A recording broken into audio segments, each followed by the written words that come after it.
오늘부터 우리는 마가복음 4장을 시작으로 마가복음의 중반부에 이르게 됩니다. 우리가 지난 고난주간 이전까지 살펴보았던 마가복음 1장에서 3장까지의 말씀은 마가복음의 초반이라고 이야기할 수 있겠죠. 예수 그리스도께서 이 땅에 오셔서 새 출애굽의 역사, 하나님의 나라의 도래를 선포하시면서 새 이스라엘, 그 이스라엘의 회복을 말씀하시는 가운데 우리가 여러 가지들 주제로 살펴보았습니다. 오늘부터 우리는 마가복음 4장을 시작으로 하여서 예수님께서 가르쳐 주신 그 비유의 말씀을 시작으로 하여서 예수님의 사역의 중반부를 보게 됩니다. 우리가 읽게 되는 마가복음 4장 1절에서 8장 26절까지를 대단락으로 보고 볼 수 있겠는데요. 유사한 주제를 가진 사건들이 계속해서 반복되고 있다라는 것을 우리가 볼 수 있습니다. 세 차례의 배 여행, 그리고 세 차례의 치료, 그리고 두 번의 급식 기적이 이 단락 안에 표현되어져 있죠. 우리가 표로 한번 살펴보겠는데요. 오늘 시작의 말씀, 배에 오르시는 그 말씀을 시작으로 하여서 첫 번째 여행, 그리고 치료 사건, 5,000명을 먹이시는 사건, 두 번째 배 여행, 그리고 치료 사건, 4,000명을 먹이시는 그 급식 기적, 그리고 세 번째 여행, 치료 사건으로 이 4장에서 8장의 말씀이 이루어지고 있는 것을 우리가 볼 수 있습니다. 이 큰 단락, 4장에서 8장에 이르는 대단락의 주된 뼈대는 세 번 반복되고 있는 배 여행 이야기이죠. 이 배 여행 전후로 하여서 이런 유사한 사건들이 반복되고 있는 형식임을 우리가 알 수 있습니다. 여기에서 근데 예외되는 상황들이 있는데 예수님과 바리새인들 사이에 벌어진 두 번의 논쟁이 있습니다. 정결례 논쟁과 표적 논쟁이죠. 이것은 이 첫 번째 논쟁이 되는 7장 1절에서 13절 정결례 논쟁에서는 두 번째 배 여행에 이어진 두 번의 치료 사건, 게네사렛에서 치료하시는, 그리고 두로와 갈릴리에서 치료하시는 그 사건, 그 사이에 나오고, 그리고 두 번째 논쟁은 4,000명을 먹이신 칠병이어의 기적과 세 번째 배 여행 사이에 위치해 있죠. 이렇게 이 4장에서 8장의 큰 단락 안에서 여기 주제는 무엇이냐? 기독론, 그리스도론이라고 하죠. 그리스도론, 예수 그리스도에 대한 그 그리스도론, 그리고 제자도, 그리고 이방 사역의 가능성에 대해서 이 대단락이 우리에게 이야기를 전해주고 있는 것을 볼 수가 있습니다. 그러면 오늘 이 본문의 시작 4장 1절에서 2절의 말씀, 대단락의 시작은 오늘 이 자리에서 시작하는 것이죠. 처음으로 예수님께서 배에 오르셨음을 알려주면서 이 본문은 이 대단락은 시작하고 있습니다. 이 오늘 우리가 보아야 할 단락, 예수님의 하나님 나라 비유 가운데 씨를 뿌리는 자, 이 네 가지 땅에 떨어진 씨 비유, 이 단락과 이어지는 이 세 번의 여행의 그 단락 사이에는 차이가 있는데 모두 이 배를 주된 배경으로 하여서 예수님의 가르침이 주어지고 있지만 지금 여기서는 4장 1절에서 9절의 말씀은 무리들에게 가르침을 주는 반면에 이어지는 세 단락 모두는 그 제자들을 대상으로 한다라는 것이죠. 또 주제 역시 차이를 가지게 되는데 오늘 본문에서는 무리를 대상으로 하나님 나라를 비유적으로 가르쳐 주는 반면에 이어지는 세 단락에서는 예수님의 신분, 제자도 이런 것들을 제자들을 대상으로 본격적으로 다루어지는 것을 우리가 볼 수 있습니다. 사실 이 예수님의 관심이 무리에서 제자로 바뀌는 것은 우리가 살펴보기 시작하는 이 비유에서부터 나타나는 변화이죠.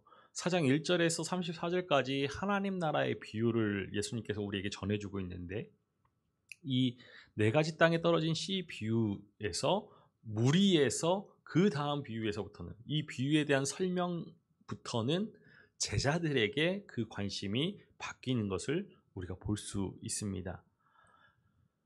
대단락의 도입부가 4장에서 8장에 이르는 이 대단락의 도입부가 앞서 하나님 나라의 비유로 구성되어 있다는 것은 이 뒤에 나오는 이 여러 가지 이야기들을 이 앞에 있는 하나님 나라의 비유가 해석할 수 있는 근거가 된다라고 이야기할 수 있죠. 사실 마가복음은 복음서의 시작에서부터 예수님께서 새 출애굽의 그 사역을 새 이스라엘의 회복, 하나님 나라의 도래를 선포하실 때부터 하나님 나라로 그 사역을 요약한 바 있지요. 이제 복음서 중반으로 이어지는 이 시점에서 다시 마가복음은 하나님 나라, 이 하나님 나라를 비유적인 언어로 상기시켜 주어서 지금까지의 이 이야기의 흐름들, 이 계속되는 사건들, 이야기들의 이 흐름들을 이 하나님 나라라는 전망에서 보게 하게 하죠.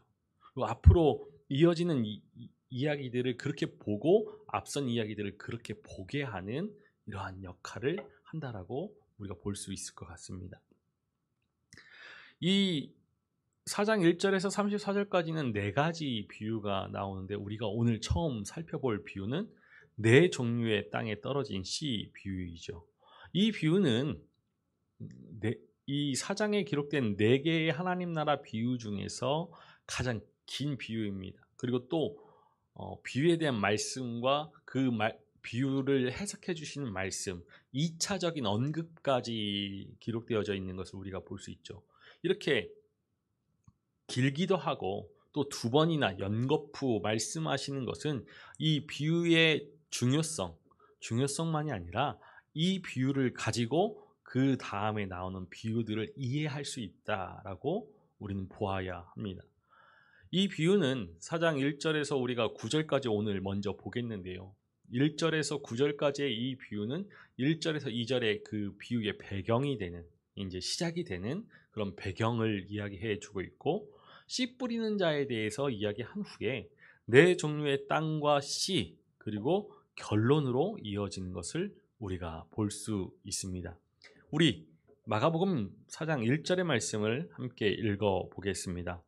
예수께서 다시 바닷가에서 가르치시니 큰 무리가 모여들거늘 예수께서 바다에 떠 있는 배에 올라 앉으시고 온 무리는 바닷가 육지에 있더라. 예수님께서 여느 때처럼 바닷가에 나가서 가르치시니까 무리들이 뒤따르게 되죠. 마가복음은 오늘 이 따르는 무리들에게 최상급을 사용하여서 큰 무리, 매우 큰 무리, 새 번역에서는 극도로 많은 무리라고 전해줍니다. 극도로 많은 무리, 이 매우 큰 무리에 대한 정보는 예수님의 그 명성이 절정에 달았다라고 우리에게 알려주기 위함이 아니라 왜 예수님께서 배에 올라 가르쳐야 했는지를 알려주는 것이죠. 지금까지 예수님은 제자들을 부르시기 위해서 또는 무리를 가르치시기 위해서 해변에 나아가긴 하셨지만 배를 타신 적은 없습니다.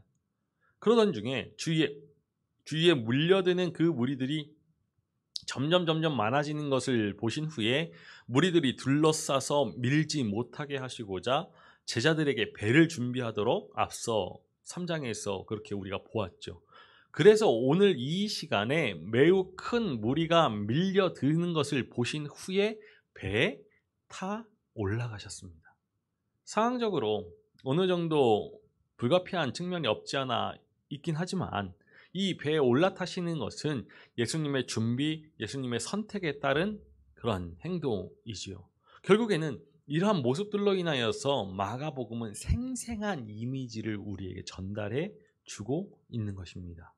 우리 마가복음 4장 1절의 말씀을 새 번역 성경으로 한번 읽어보겠습니다. 예수께서 다시 바닷가에서 가르치기 시작하셨다. 매우 큰 무리가 모여드니 예수께서는 배에 오르셔서 바다 쪽에 앉으셨다. 무리는 모두 바닷가 무태 있었다. 이것을 헬라어 원문을 좀 직역하여서 우리가 성경 말씀을 보면요. 그는 배에 올라 바다에 앉으셨다. 그리고 그 모든 무리는 땅 위에서 바다를 향해 있었다. 상황적으로 훨씬 더 자연스러운 배 위에 앉으신이라는 이 표현보다는 바다에 앉으셨다, 바다에 앉으신이라는 이 시적인 표현을 마가복음은 사용하고 있습니다. 예수님에 의해서 의도되었고 이 마가복음에 표현된 바다에 앉아 우리에게 하나님 나라의 그 도래를 가르치시는 모습, 우리에게 의미하는 바가 있죠. 우리에게 전하여 주고자 하는 바가 분명히 있습니다. 먼저 이때 당시만 해도 그 배움의 자리에서 선생님은 앉고 학생들은 일어서서 배웠죠. 1절과 2절 말씀에서 예수님께서 앉으셨다라고 하고 무리는 땅 위에서 바다를 향해 있었다. 이것은 예수님께 모종의 권위, 스승이라는 그 권위를 부여하기 위한 표현이죠. 그리고 또 우리가 생각해 볼 것은 바다에 앉으신이라는 이 예수님의 모습이 구약의 말씀을 떠오르게 합니다. 시편 28편 3절과 10절의 말씀은 이 예수님의 권위가 어떠한 것인지를 우리에게 전해주죠. 우리 함께 읽어보겠습니다. 여호와의 소리가 물 위에 있도다. 여호와는 많은 물 위에 계시도다.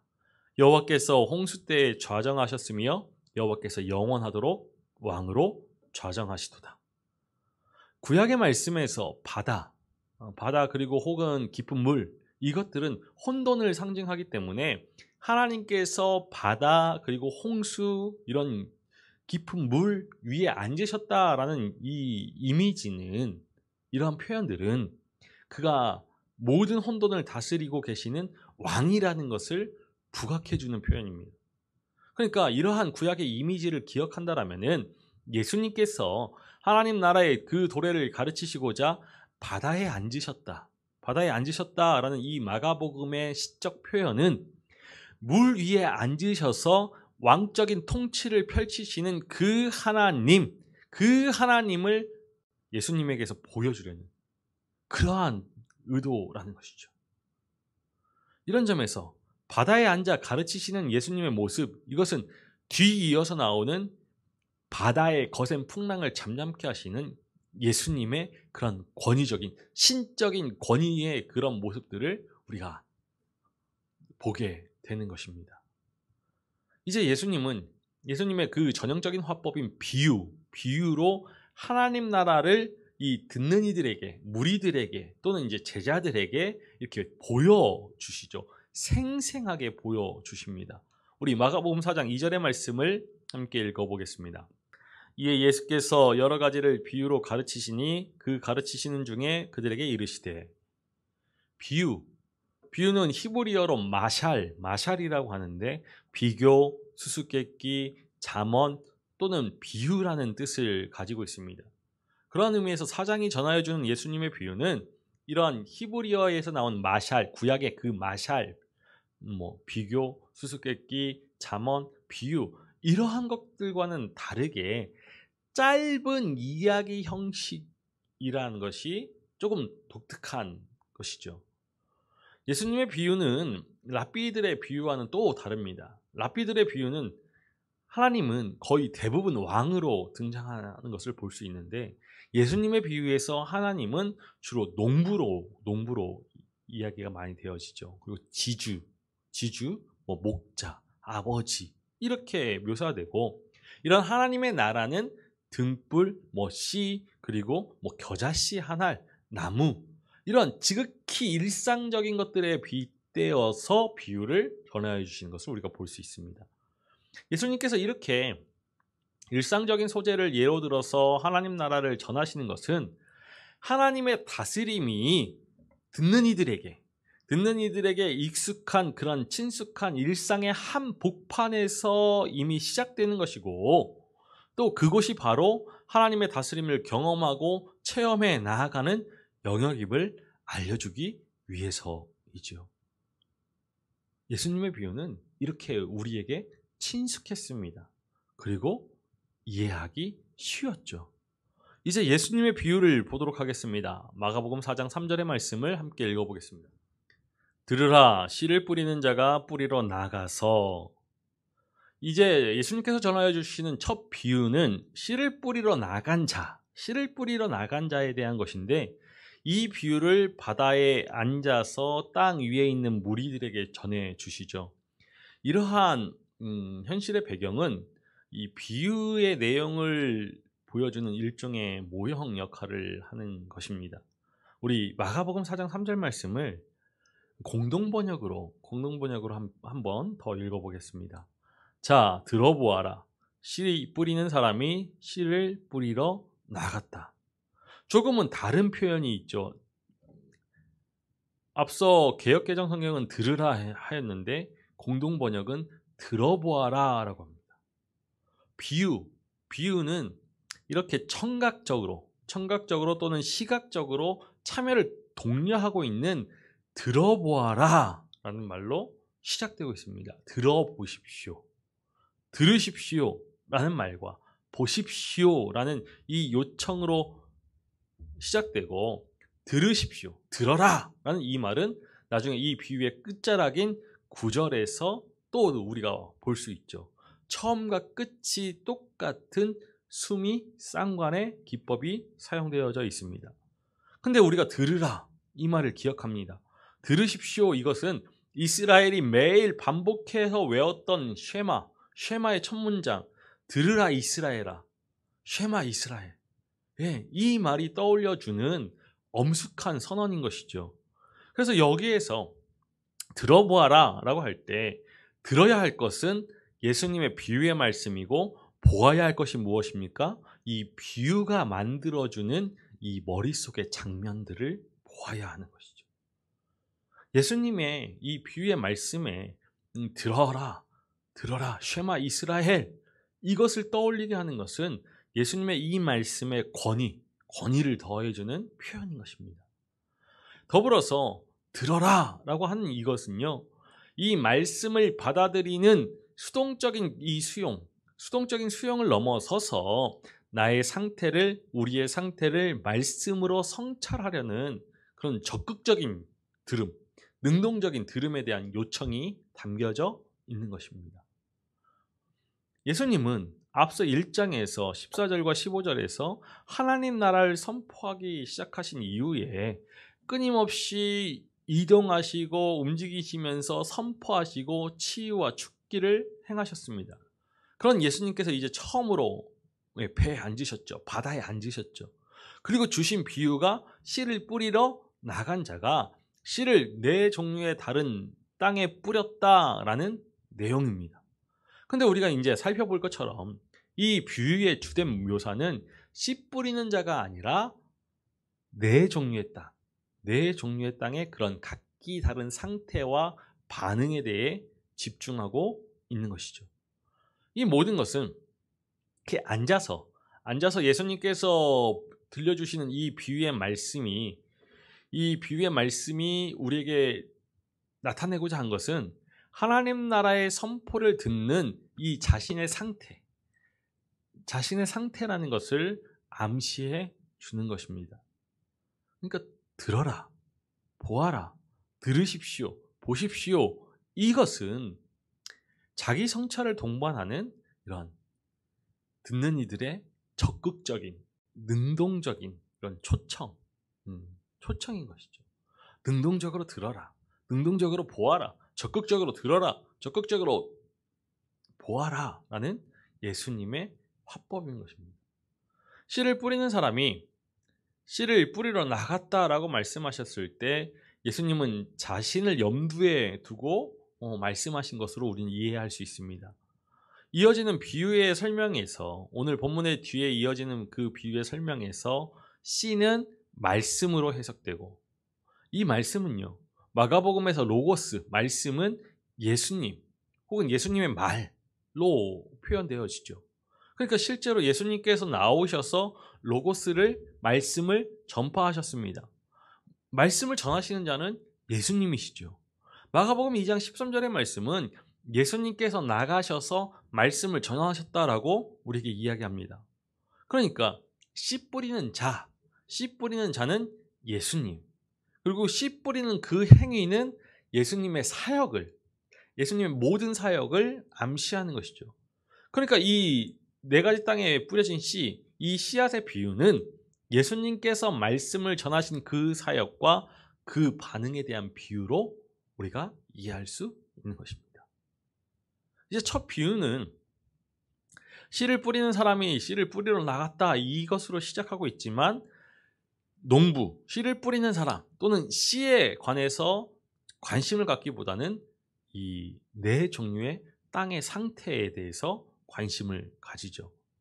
농부가 이 씨를 길가와 돌밭 그리고 가시덤불과 같은 곳에 뿌리고 있다는 이야기를 우리가 이해하기 위해서는 이 비유의 문학적인 기능을 염두에 두어야 합니다.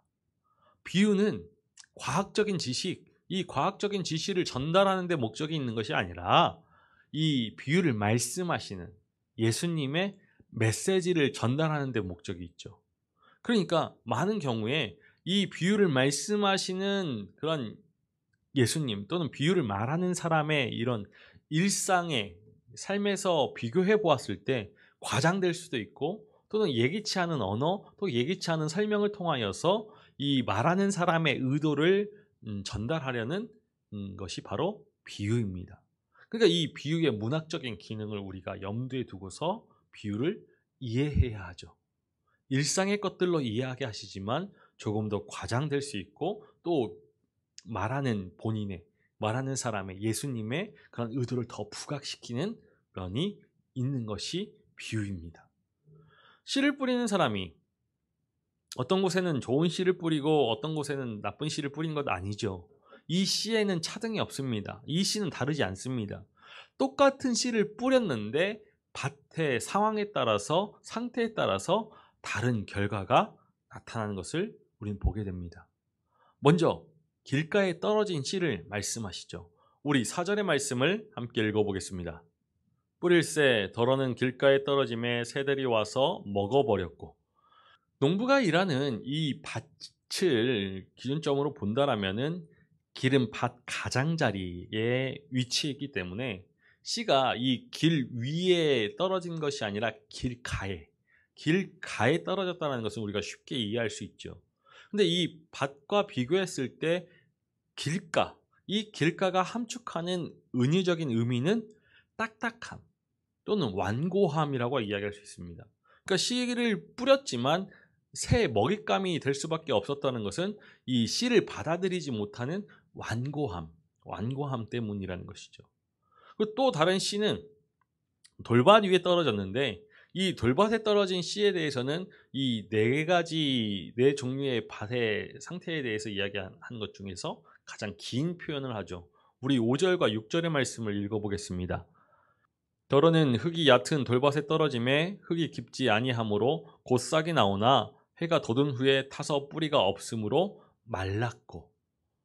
돌밭의 상태에 대한 예수님의 평가는 흙이 얇다는 것입니다. 흙에 결핍되어져 있다는 것이죠. 충분하지 않다는 것입니다.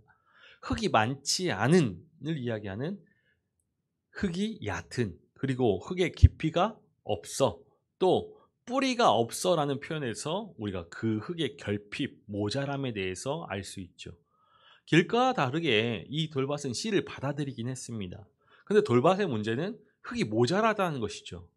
따라서 씨를 받아들이긴 했지만 흙의 모자람 때문에 그 깊이가 없습니다. 그러니까 이 돌밭의 은유적인 의미는 얕음, 피상성이라고 이야기할 수 있습니다. 얕음.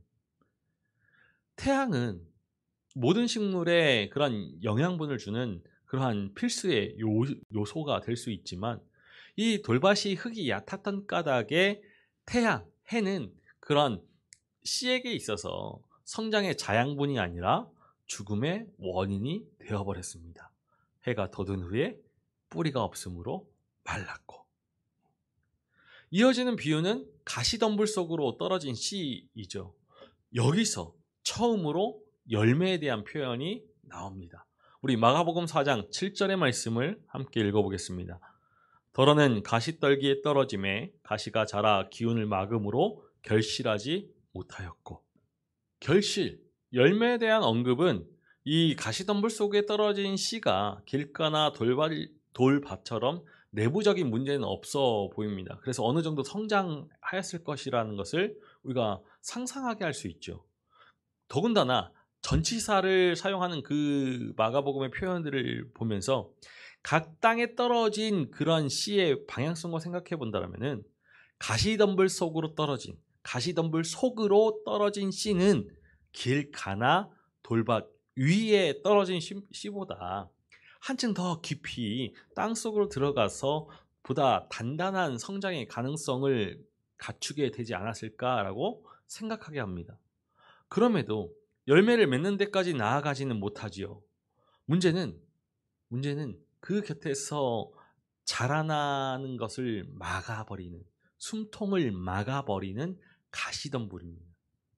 이 가시덤불, 은유적인 의미로 질식을 이야기할 수 있습니다. 이제 마지막으로 좋은 땅으로 떨어진 씨이죠. 우리 8절의 말씀을 함께 읽어보겠습니다. 더러는 좋은 땅에 떨어짐에 자라 무성하여 결실하였으니 30배나 60배나 100배나 되었느니라 하시고, 이 좋은 땅에 대한 초점화는 다양하게 이루어지는 것을 볼 수 있습니다. 이 좋은 땅을 헬라어 원문의 말씀으로 읽으면 땡겐 땡깔렌입니다. 땡겐 땡깔렌이라는 이 n이라는 운율로 이어지고 있어서 반복되고 있어서 듣는 이로 하여금 주의를 집중케 하죠. 또한 이 좋은 땅에 떨어진 씨의 열매를 맺는 과정은 현재 시제로 미완료 시제로 사용되어지는 것을 볼 수 있습니다. 자라 결실하였으니, 싹이 자라나고 열매를 맺고 있었다라는 것을 이야기하죠. 이렇게 현재 시제를 쓰고 미완료 시제를 쓰는 것은 강조하기 위함입니다. 강조하기 위함이고, 또 이 사건이 아직도 진행되고 있다는 것을 보여주는 것이죠. 그러니까 좋은 땅에 떨어진 이 씨의 성장, 자라남, 그리고 계속해서 열매 맺는 것, 이것은 여전히 이루어지고 있는 일이라는 것입니다. 그리고 또 우리가 좋은 땅의 비유에서 살펴볼 수 있는 것은, 앞선 세 비유에서는 씨의 운명을 결정하는 주체가 외부적인 요인들이었습니다. 새들이었고 태양이었고 또 가시덤불이었죠. 그런데 이 마지막 비유에서는 씨가 능동적인 주체로 등장하는 것을 우리가 보게 됩니다. 그리고 또 좋은 땅에 대한 그 결실의 양이 30배, 60배, 100배로 표현되어지고 있죠. 이 놀라운 수치에 의해서 더욱 강화되는 것을 볼 수 있는데, 어떤 결실이 30배, 60배, 100배, 100배가 되었다라는 이 표현은 구약의 말씀에서도 나오는데, 결실의 풍성함을 드러내 보이는 상징적인 숫자입니다. 상징적인 숫자이죠. 무엇보다 30배, 60배, 이 두 번의 배수, 30배, 60배 이렇게 점층적으로 증가한다면은 90배가 나와야 되는데, 30배, 60배, 90배가 나와야 되는데 90배가 아닌 100배가 되었다라는 것은 예상 밖의 표현입니다. 30배, 60배 했을 때는 90배를 예상하겠죠. 그런데 90배가 아닌 100배, 예상 밖의 표현을 써서, 이 뜻밖의 표현은 좋은 땅에 떨어진 이 씨가 가진 예상 밖의 생명력, 놀라운 생명력, 그래서 놀라운 수치를 사용하고 있는 것이죠. 이렇듯 좋은 땅의 은유적 의미는 이 수용, 그리고 생명, 그리고 성장이라고 이야기할 수 있을 것 같습니다. 그렇다면 오늘 이 본문에서 나오는 밭은 몇 가지일까요? 당연히 4가지라고 이야기하겠죠. 길가, 돌밭, 가시덤불, 좋은 땅. 하지만 이 4가지가 아니라 우리는 2가지로 나눌 수 있습니다. 결실하지 못하는 땅, 그리고 결실하는 땅. 결실하는 밭, 결실 못하는 밭. 2가지이죠. 길가에 떨어진 씨는 싹조차 나오지 못했습니다. 그리고 돌밭에 떨어진 씨는 싹만 나왔죠. 가시떨기 가운데 떨어진 씨는 제대로 자라지 못했습니다. 이렇게 덜어는 길가에, 덜어는 돌밭에, 덜어는 이 가시덤불 속에 떨어진 이 씨앗들은 열매를 맺는데 실패했죠. 그렇다면 이 길가보다 돌밭이 낫고 돌밭보다 가시덤불이 나은 것일까요? 결실하지 못했기 때문에 똑같은 땅일 뿐입니다. 결실하지 못하는 밭, 결실하는 밭 두 가지로 나뉘는 것이죠. 이러한 씨앗들은 앞서 우리가 살펴보았던 마가복음 1장에서 3장에 이미 기록되어져 있는 예수님의 그 말씀, 예수님의 사역에 부정적으로 반응하여서 열매 맺지 못하는 부류들, 집단들을 대표할 것입니다. 세 부류가 있죠. 서기관들, 바리새인들, 그리고 예수님의 가족들. 서기관들은 예수님의 그 죄 사함의 선언을 듣고서 신성 모독이라고 여겼고 죄인들과 함께 식사하는 그 모습을 부정적으로 평가했죠. 그리고 귀신을 쫓는 것을 보면서 바알세불의 힘으로 그렇게 축기한다라고 그들 나름의 해석을 내렸습니다. 이들은 예수님의 이 사역을, 새 출애굽의 사역을 자신들의 그 신학적인 관점에서 해석함으로써 부정적으로 평가했죠. 그 바리새인들, 그들은 예수님의 제자들이 안식일의 전통을 어긴다라고 비판하였고, 또 예수님께서 안식일에 치유하시는 것을 보면서 예수님을 죽이려고 모의하기 시작했습니다. 예수님의 가족들은 예수님께서 미쳤다라는 그 소문을 듣고서 그 소문대로 믿고 예수님을 붙잡으려고, 집으로 데려가려고, 체포하려고 왔죠.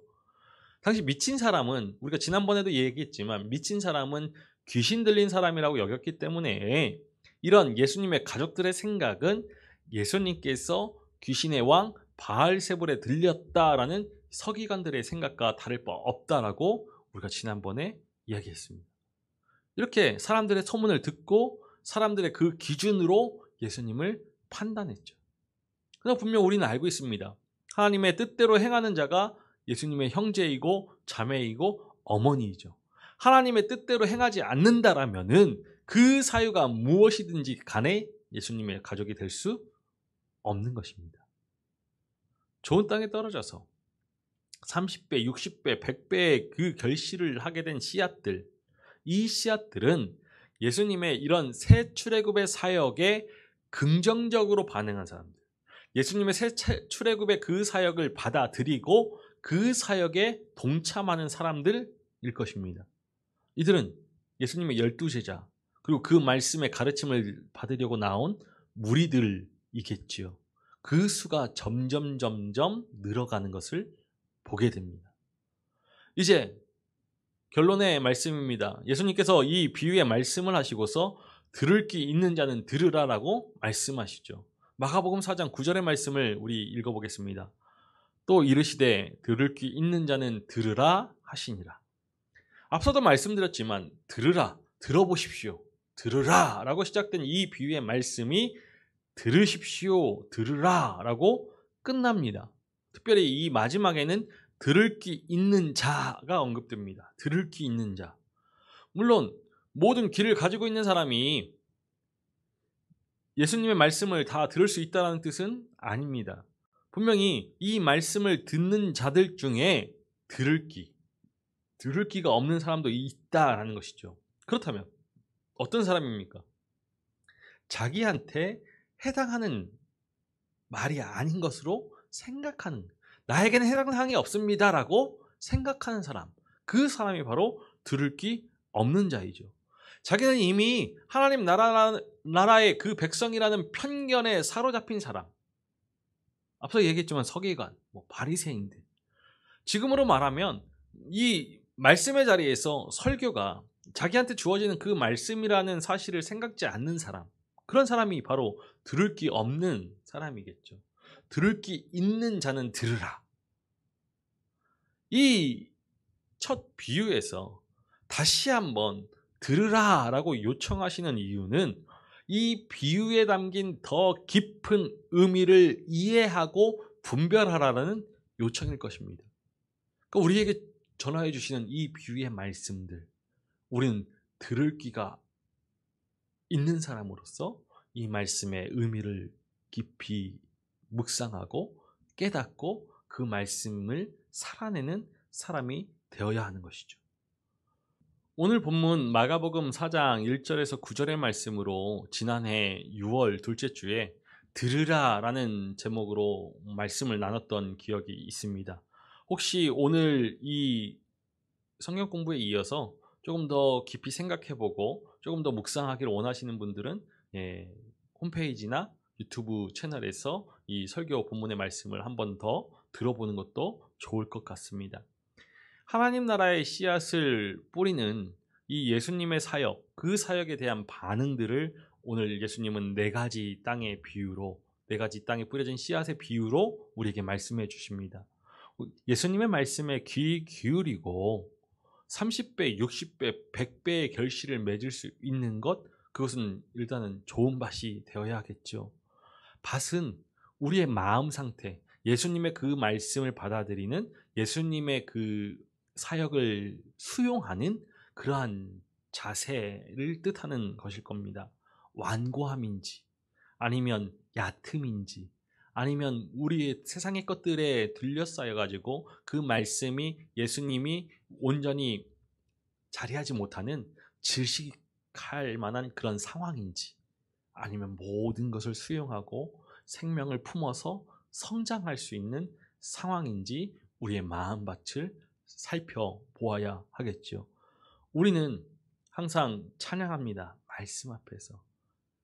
거룩한 말씀, 진리의 말씀이 우리의 삶을 변화시키고 우리의 삶에 그 능력을 끼쳐서 우리의 혼과 영과 골수를 찔러 쪼개며 마음과 생각을 판단하여서 생명의 길로, 의의 길로 인도하시기를 항상 우리는 간구하며 찬양하죠. 우리가 하나님 앞에, 그 말씀 앞에 경외함으로 서서 말씀의 능력을 사모하고 말씀의 은혜를 간구한다라면은 분명 그 말씀은 우리 안에 살아 역사할 것입니다. 그리하여 해서 그 말씀이 30배, 60배, 100배의 결실을 맺어서 생명의 놀라운 하나님의 구원의 일들을 이뤄갈 것이죠. 예수 그리스도께서 이 땅에 오셔서 우리에게 펼치신 이 생명의 길, 구원의 길 위에 나아가느냐, 나아가지 못하느냐, 우리 안에 뿌려진 그 말씀의 씨앗들을 열매 맺느냐, 열매 맺지 못하느냐, 그것은 우리의 마음, 우리의 자세, 태도에 달려 있는 것입니다. 하나님의 뜻대로 행하는 자야 주님의 형제이고 자매이고 어머니라. 우리는 이 말씀을 기억하면서 하나님의 뜻을 겸손히 구하고 그 뜻이 우리의 삶에 이루어지기를 소망하면서 온전한 마음으로 순종할 수 있는 우리이기를 소망합니다. 기도하시겠습니다. 살아계셔서 찬양받으시기 합당하신 아버지 하나님, 예수 그리스도께서 이 땅에 오셔서 우리의 삶 가운데 하나님 나라의 회복을 선포하시며 하나님의 놀라우신 구원의 은혜를 펼치심을 바라봅니다. 특별히 오늘 이 시간 마가복음 4장의 말씀을 통하여서 우리의 마음밭의 상태가 어떠한지를 살피게 하시니 참으로 감사를 드립니다. 주님, 길가와 돌밭과 가시덤불 같은 마음의 상태가 아니라 좋은 땅이 되어서 예수 그리스도께서 이 땅에서 이루신 일들을 겸손히 바라보고 예수 그리스도께서 우리에게 허락하여 주신 그 말씀의 가르침을 겸손히 받아들이며 그 말씀의 뜻대로 온전히 믿음의 삶을 살아갈 수 있는 그러한 겸손한 믿음 되게 하여 주옵소서. 순종의 믿음 되게 하여 주옵소서. 그리하여서 말씀의 뜻이 우리의 삶에 이루어지게 하시고 그리고 30배, 60배, 100배의 결실을 맺어서 생명의 풍성한 열매를 맺어서 우리 안에 넘치는 기쁨과 주님께 영광을 돌릴 수 있는 그러한 믿음의 삶 되게 하여 주옵소서. 말씀 위에 세운 그 믿음의 삶은 넘어지지 않음을 믿습니다. 주님, 말씀의 반석 위에 굳건히 서서 날마다 믿음으로 세상을 이겨나가게 하여 주옵소서. 감사를 드리며 우리 주 예수 그리스도의 이름으로 기도하옵나이다. 아멘.